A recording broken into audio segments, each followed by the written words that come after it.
كل يوم سواء بنستخدم تطبيق على الموبايل أو بنشتري حاجة أونلاين أو حتى بنبص على بيانات الشغل، في قوة خفية كده ورا الكواليس بتشغل كل ده تقريباً. القوة دي ليها لغة. في الشرح ده هنفك شفرة اللغة دي، ال SQL. رحلتنا هتبدأ بسؤال بسيط، وبعدها هنعرف إيه هي لغة SQL، وهنفصص مكوناتها الأساسية، وبعدين هنرسم خريطة طريق واضحة لأي حد عايز يتقنها من الصفر لحد الأدوات الاحترافية.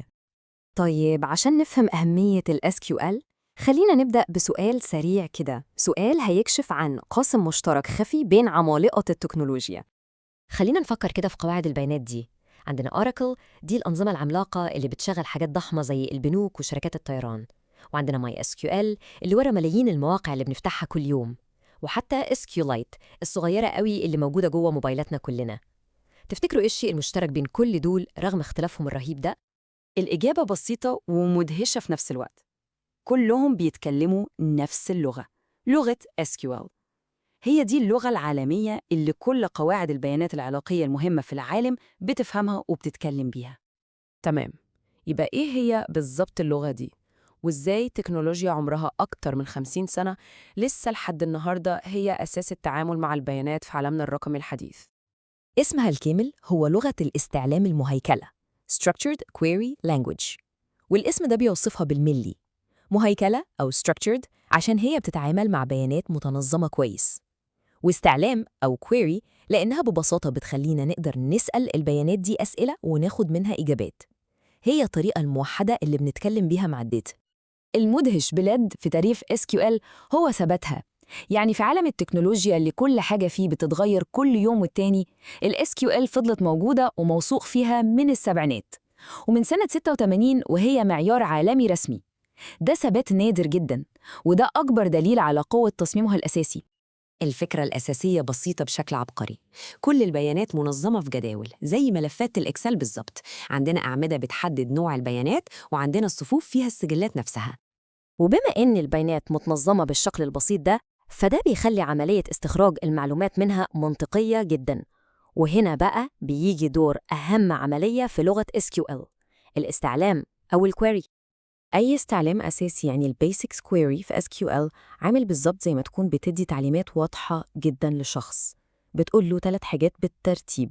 أول حاجة أنا عايز إيه، يعني select الأعمدة الفلانية. تاني حاجة أجيبها منين، يعني from الجدول الفلاني. وآخر حاجة على أي أساس، يعني where الشرط بتاعي يتحقق. بسيطة ومنطقية جدا. وهنا بتظهر قوتها الحقيقية. بمجرد ما الواحد يتعلم اللغة دي مرة واحدة بس، بيقدر يستخدمها مع أي قاعدة بيانات علاقية تقريباً في العالم. يعني هي مهارة واحدة بتفتح أبواب كتير جداً. بس طبعا في العالم الحقيقي البيانات بتكون أعقد من كده، والأسئلة اللي بنسألها بتكون أصعب. ولما الأساسيات دي ما تبقاش كفاية، SQL بتقدم لنا أدوات أقوى عشان نتعامل مع التعقيدات دي. أول أداة هي الفيو. ممكن نفكر فيها كأنها اختصار أو شورت كات لاستعلام معقد. بدل ما نفضل نكتب كويري طويل وصعب كل مرة، بنخزنه تحت اسم بسيط، وبكده أي حد يقدر يستخدمه بسهولة من غير ما يحتاج يعرف كل التفاصيل المعقدة اللي جواه. ولو محتاجين قوة أكبر من كده، في حاجة اسمها stored procedures. لو الفيو كان مجرد اختصار، فالstored procedure هو أشبه بوصفة كاملة أو برنامج صغير. هو عبارة عن مجموعة أوامر SQL ورا بعضها بتقدر تنفذ عمليات معقدة، زي إنها تحدث بيانات في أكتر من جدول في نفس الوقت، وحتى تقدر تتعامل مع أي أخطاء ممكن تحصل في النص.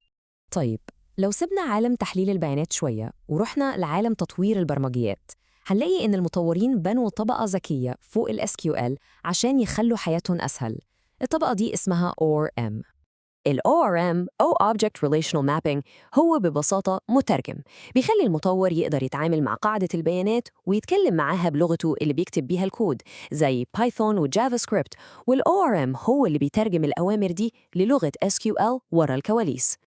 يبقى ال ORM ده اختراع عظيم بيخلي الشغل أسرع والكود مرن أكتر. بس في نقطة مهمة جدا هنا، دي تعتبر مقايضة.